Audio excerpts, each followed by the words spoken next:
Alors j'aimerais vous rappeler que dans un tableau comme celui-ci qui a été importé et qui vient d'Excel, j'ai toujours la possibilité de sélectionner mes lignes ou mes colonnes, un petit peu comme je le ferais dans des produits de type Word ou Excel, pour établir une mise en forme. Alors bien évidemment, cette mise en forme peut être totalement manuelle, ligne par ligne, colonne par colonne, et auquel cas je fonctionnerai de manière tout à fait classique en utilisant une couleur de fond particulière, une couleur de typo particulière, etc. Bref, donc ça on le sait déjà puisque ça a déjà été abordé dans les modules précédents. Et il faudrait aussi un petit peu avancer sur cette question et notamment comprendre que dans le menu tableau que vous avez ici, vous avez un certain nombre de réglages possibles concernant le tableau et les cellules. Alors parfois la confusion est possible puisqu'on pourrait imaginer que ces deux menus font la même chose, si ce n'est que on pourrait en résumé dire que dans Options de tableau, on va plutôt faire des réglages qui concernent la globalité du tableau, alors que dans le menu Options de cellules, on va plutôt s'intéresser à la gestion des cellules dans leur partie individuelle. Sous-entendu, ici, parce que tout mon tableau est sélectionné, je vais plutôt utiliser la fonction option de tableau, mais je pourrais décider, je ne sais pas, c'est un exemple, de mettre seulement telle ou telle cellule de résultat en valeur, auquel cas j'aurais plutôt intérêt dans le menu tableau à utiliser les options de cellules. Donc vous voyez, c'est un petit peu ça qu'il faut faire ressortir, c'est-à-dire grosso modo une gestion globale plutôt dans tableau, une gestion ponctuelle, on va dire, plutôt dans cellules. Une fois qu'on a compris ça, eh bien, parmi les réglages relativement intéressants, il y en a un notamment qui consiste à faire de la mise en forme automatique de lignes ou de colonnes en alternance. L'intérêt, c'est d'être capable, pourquoi pas, de mettre en forme automatiquement des lignes, des colonnes, avec une couleur, une intensité particulière. Donc ici, vous avez compris que la grosse différence entre contour de ligne ou de colonne et fond, c'est que la première partie concerne naturellement les traits, les tracés de contour, les filets si vous préférez, alors que dans fond, on va évidemment s'occuper uniquement du fond. Alors, dans l'un ou l'autre cas, on aura un résultat. Je peux vous proposer de faire un test sur fond en alternance, par exemple, et ici, obtenir ici un menu dans lequel vous allez pouvoir choisir, par exemple, un motif en alternance. Alors dans motif, on entend des couleurs en général et non pas motif, des motifs à fleurs ou des petits pois. Mais je pourrais par exemple imaginer qu'une ligne sur deux de mon tableau sera mise en valeur. Donc je pourrais décider de choisir ce réglage-là en décidant que la première ligne de mon tableau serait pourquoi pas bleu, avec une intensité de X%, puisque la valeur varie de 0 à 100.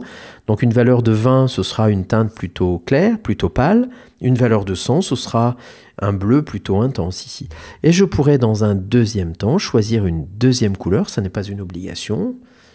Ici, je vais choisir du jaune à 100% et ainsi avoir un bleu plus pâle et un jaune plus intense.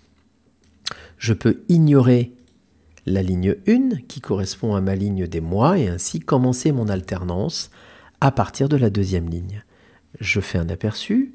Alors bien sûr, comme la sélection du tableau ici m'interdit de voir vraiment le rendu coloré, je vais valider et en désélectionnant, constater qu'effectivement, il a automatiquement mis en forme une ligne sur deux en bleu pâle et en jaune intense, en ne prenant pas en charge la première ligne, puisque je l'ai demandé dans mon réglage. Donc vous voyez, voilà une première proposition, et ce réglage-là, évidemment, fonctionne autant sur les fonds que sur les lignes, les colonnes, les contours, etc.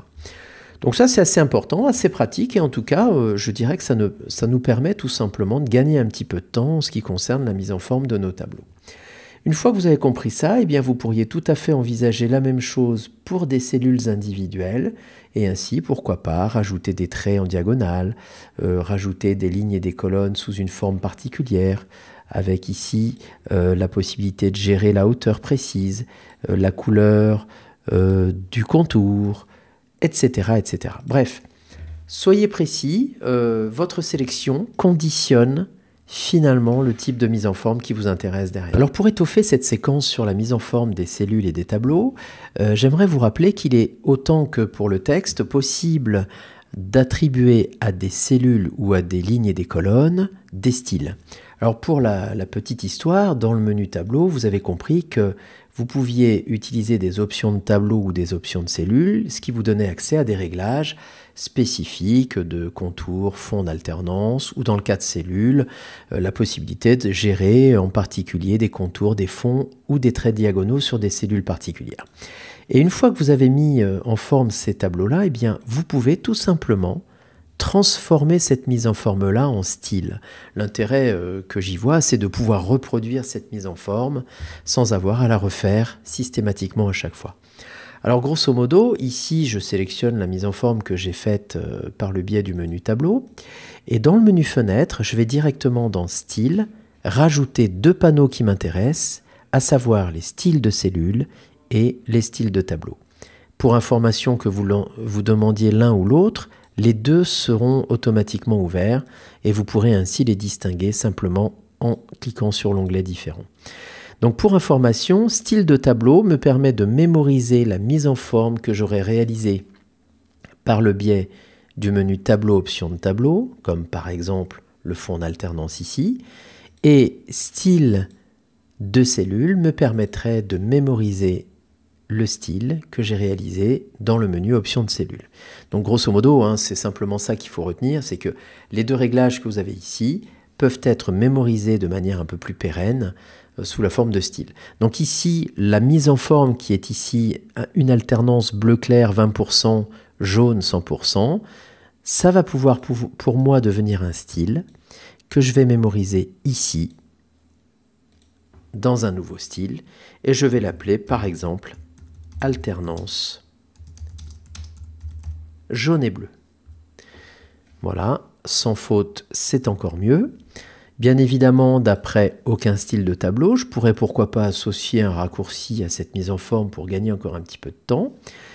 Et ainsi valider mon réglage, mais simplement noter ici que, vous voyez, les fonds ont été mémorisés. Donc la gestion des fonds en alternance ici a bien été reprise. On m'a dit que la première ligne est ignorée, que la deuxième ligne est bien bleue à 20%, que la suivante est jaune à 100%, etc. Donc bien évidemment, je constate là où il y a eu réglage, que ce réglage est conservé. Je valide, j'obtiens un style ici, et ce qui va se passer, c'est que si je souhaite tout simplement appliquer ici un style existant sur un tableau, je vais sélectionner mon tableau, lui appliquer le style et constater qu'en un seul clic, j'ai permis à l'utilisateur de reproduire une mise en forme de tableau très efficacement et très rapidement. Alors n'oubliez pas simplement que les styles de tableau ou de cellules fonctionnent exactement de la même manière que les styles de texte. Ce que j'essaie de vous dire ici, c'est que si vous enregistrez votre tableau maintenant, de la manière la plus classique qui soit, c'est-à-dire enregistrer sur le bureau de mon ordinateur, eh bien, lorsque je vais décider d'ouvrir un petit peu plus tard ce document, vous voyez que les styles de tableau disparaissent dès que je ferme mon document. Mais dès que je vais réouvrir mon document qui se trouve sur mon bureau, eh bien, je vais rappeler en même temps que j'appelle le document les styles correspondants. Donc je souhaitais simplement vous rappeler que les styles font partie du fichier, qu'à partir du moment où votre fichier est enregistré, les styles de tableau ou les styles de cellules sont naturellement rappelés au moment de l'ouverture.